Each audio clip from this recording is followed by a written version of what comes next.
So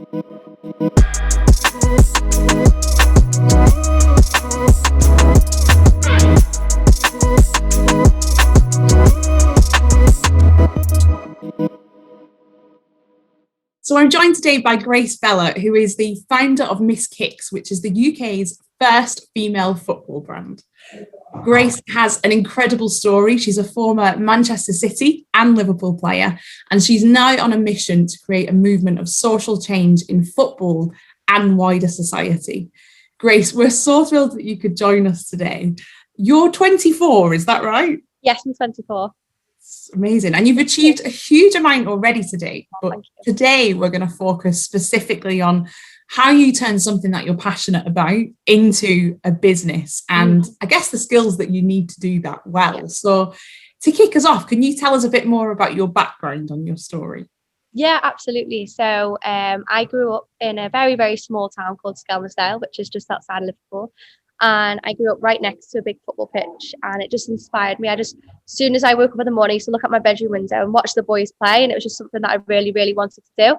But there wasn't any teams for me to play in, so my dad formed one and got all my friends together and just had the most amazing memories and friendships from it. When I was 13, I went and trialled at Liverpool. We were so nervous, didn't want to go. My dad was dragging me out of the car, but I signed, I got in, and had an amazing experience. Played at Liverpool for 5 years and got to play with some amazing players. Went and signed for Manchester City, which was a huge, big deal because we're big Liverpool fans. So my dad was a bit unhappy about that one. But went and played at City for a season. And that was what I thought I was going to do. I was going to go be a footballer. But as life happens, things don't always go to plan. And when I was 18, I got released. So I found myself completely lost. I didn't know what I wanted to do anymore because football was such a big part of my life, but picked myself back up again and decided I'm just going to go to uni and do psychology. No real plan of what I wanted to do with it, just really found it interesting and engaging. And it was actually here where I had the idea for Miss Kick and the brand. So I was in my 3rd year and I was taking an optional placement year, and I was working for a homeless charity back in Skelmersdale.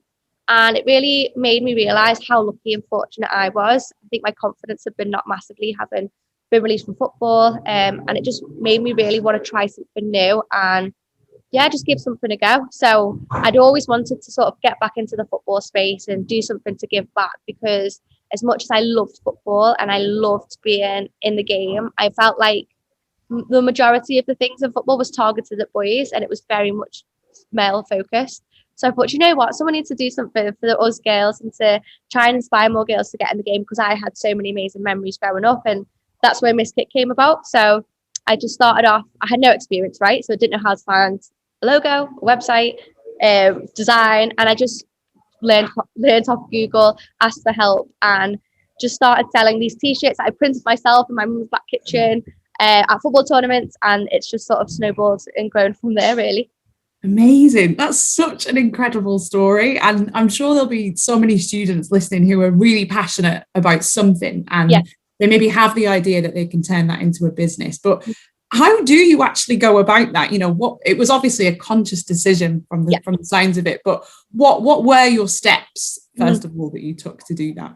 Yeah, I think I always say, if you want to set up a business, it's hard work. So always do something you're super passionate about and something that you care about. So for me, that was football, and I wanted to give back and do something in that space. So my initial steps were I asked for help. So I looked at my network, people who I knew, and said, who can help me here? Because at first I was very nervous about asking for help in case people said no or they were too busy, but the majority of people did help me. And I always say, test the idea out. So start small. So I got like a handful of t-shirts made, very low cost, and then went to a football tournament and tested out the product. So I'd say, ask for help, test out the product, and get that feedback as quickly as you can. So that taught me around, for example, what colours were sold best, what size is sold best. So start small and just be patient with yourself, and just accept that you're not always going to have all the answers, but just taking them one step every single day up that stairs towards whatever you want to build is so important, and not being afraid of failure, because that gives you so much information to learn and then to go again. Yeah, I think that's really inspiring that you went from just selling, like you say, at the sides of the pitches to Yeah, where you are now. yeah, And for a lot of young people, I guess funding can be a real challenge. yeah, How did you go about securing that funding to get things started? I yeah. guess especially as things started to get bigger for you. Yeah, sure. So initially, I think I set the business up with £2,000 to £3,000, and it's a bit of a bittersweet story. Sadly, my granddad passed away, and he left me that money when he passed away. And my brother went to Thailand, and I used it to set Miski up. So we're quite different in that regard. But yeah, that's how I got my initial funding. And then when I was at university, there was some grants available for startup businesses, so that gave me a bit more money to grow. And I was just really, really smart with it.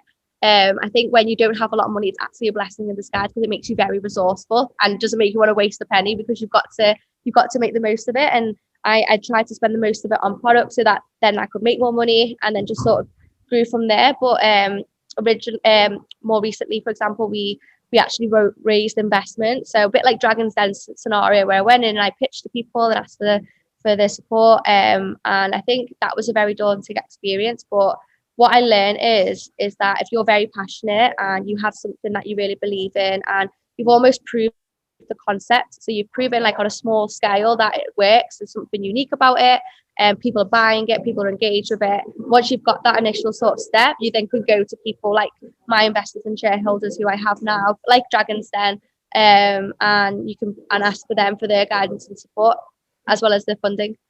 Yeah, it sounds like asking for help is just such an important part, isn't it, of setting up your own business. And what other skills have been most important on your journey and how have you gone about developing them? Absolutely. I always think back to my football days, and there's so much crossover between being a footballer and in business. I think as a business owner, you've got to be very proactive. No one's going to come and give you it. You've got to go out and get it, and that's quite daunting. So I think you've got to be quite courageous and quite brave. And like I say, you've got to not be afraid of failure. I know from when I reflect on my days as a footballer again, I think the reason why I didn't make it as a footballer was because I used to worry a lot about making mistakes, and sometimes I wouldn't have played that pass because I was scared that I might give the ball away. So I'm very conscious of that now as a business owner, that you've got to take risks to a certain degree to get that feedback and to learn from it. I think you've got to be very hardworking. It's a 24/7 life business. It has its ups, has its pros, of course. I'm very flexible. I get to work on my own business. I love that, but it is hard work. I'm passionate. Passionate is so important. That's what people buy into. When I've met people before, they're like, your brand's great, but people buy into people. And if you can stand out as an individual and you can express that, you can articulate it. And you're probably listening to me now thinking, wow, but I've been doing this now for 3 years and it's just been practice over and over again. And yeah, getting things wrong, getting things right, learning, and then moving forward. That's how I've got to where I am so far. Brilliant. And you mentioned before this idea about pitching yourself. You've just spoke about it again now. So clearly that's a critical skill. How do you do that well? I think honestly, it's just practice. I've practiced at events, so I've gone to events and I've had to stand up and speak in front of people, and it is so scary. It's not enjoyable. You are still today, I get nervous, but I think the more you practice, the more you sort of prove to yourself that you can actually do it. And you are going to get wrong. I remember the first time I pitched in front of people, I was shaking. I got all cloudy and fuzzy, and I forgot what I wanted to say, and that was normal. But then the next time I did it better, and the next time I did it better. It's just about pushing yourself out of your comfort zone and just taking that one step each day. And I think for me in the early days, I think you practice with people that you're supported with, maybe your friends, your family, get there, what do they think of your pitch, and then go out and pitch to other people. But it's honestly just practice, and I'm not the finished article. I'll keep learning, and I think that's the great thing about business as well. You're always learning, you're always growing as a person. So I'll just keep doing that. Amazing. And seeking feedback is really important and critical to you as well. And it sounds like you've done that as part of your pitch. Yeah. And for many people, there can be a real nervousness around proactively seeking that feedback, but also, a challenge in receiving it as well, whether it be positive or negative feedback that you're getting. Mm-hmm. Why is seeking feedback so important, and how do you use it to drive you forward? Absolutely. Feedback is everything for us. So just to give you an example, on social media. So with our Instagram posts, we always look to see how posts are doing. Is it performing well? Is it not? That sort of feedback is so important because it enables you to make better decisions. So without that, you don't know what works and what doesn't work. But again, when it comes to like people, like it is hard. If someone says to you, do you know what, I don't really like that, or I do like that, it is difficult to take. But when you surround yourself with good people who you can trust, you understand that their feedback, they're doing it for the better of you. It's the same with me and my team. If I have to give someone else feedback, it's not exactly nice if you don't particularly agree with something, or you don't like something, but it's so important for the growth of you as an individual and the growth of you as a business. And it resulted in an amazing opportunity for you as well, right? Part of the way I discovered you was through actually Ben Francis, who's founder of Gymshark, who you asked for feedback, right? Yeah, definitely. So we applied for a competition where we got the opportunity to ask Ben Francis 2 questions, and his response was great. Like I say, you've got to get it from these, like, he's been there and done it, and to get feedback from him was absolutely amazing. But yeah, sometimes you've just got to take it on the chin, and I think it's really critical in business to be able to do that. Brilliant. Did you have any self-limiting beliefs along your way or as part of your journey, and how did you overcome those, Grace? Yeah, absolutely. So even still today, like for example, when I go into a meeting with people, and sometimes I sit there and like, how have I got here? Like, what am I doing here? Like, because obviously I'm only 24, and sometimes I have to go into these meetings with people like twice the age of me. But I think what's really important is just be yourself. And I think we all have these feelings, regardless of whether people tell you that or not. Even people like Ben Francis, they're going to have these limiting beliefs. I think it's natural to have them. In order to overcome them, I think it was just a matter of, like I say, proving to myself I could do it, testing myself and put myself in situations out of my comfort zone. That really gave me the opportunity to grow. Like I say, it's a journey. Like don't expect yourself to know everything all at once. Like, just do things every single day to build up towards that, and you'll be surprised at how far you can come if you just push yourself and put yourself in these situations that might make you feel a bit uncomfortable. I've almost flipped it in my head, so whenever I'm in a situation now, I feel a bit uncomfortable. I know I'm pushing myself, and it's actually a really good sign rather than negative. And I think that's really important as well to understand. Yeah, definitely. Get comfortable being uncomfortable. Yeah. And if you had, one key piece of advice for people who are passionate about launching their own business, what would it be?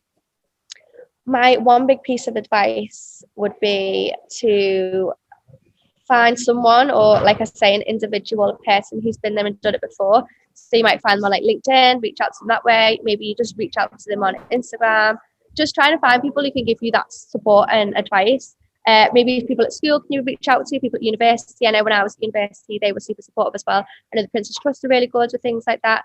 Just get on Google. The information is there. Just find the people and just be passionate about whatever it is that you want to go into. Because like I say, it's a full-time, hard-working job, but it's the most rewarding thing in the whole entire world. Brilliant. And Grace, you've obviously been really successful. You've created this amazing life for yourself.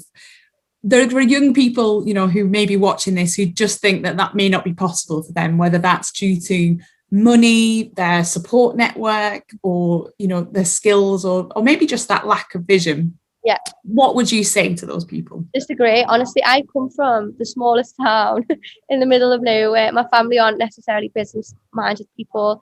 I didn't have a lot of money to start off with. All you can do is find something you really care about and believe in it. And that's the hardest thing to do, is to actually believe in it, because you've got to get up every day, and you might not see results straight away, but you will. And I'm a strong believer hard work pays off, and the more hard work you put in, the luckier you get. So I've known it's been like 3 years now, and for the first 2 years nothing really was coming about. I was just working away on my own. I was at my mum's kitchen table, I was printing all the t-shirts myself, I was taking the post off, nothing was really coming off. And all of a sudden, I'd say just about now, I feel like things are finally starting to come together a little bit. And that is just hard work, determination, and just the belief to just keep on going. So yeah, I'm a strong believer anyone can achieve anything. I think I'm an example of that. And there's so many other people out there who've gone on to do amazing things who haven't necessarily had it in their favour to do so. So definitely not at all. Such an amazing journey. Grace, thanks so much for sharing it with us. It's been a pleasure talking to you, and I'm sure your story is going to inspire lots of students Thank you for having me. watching. No worries. Thank you.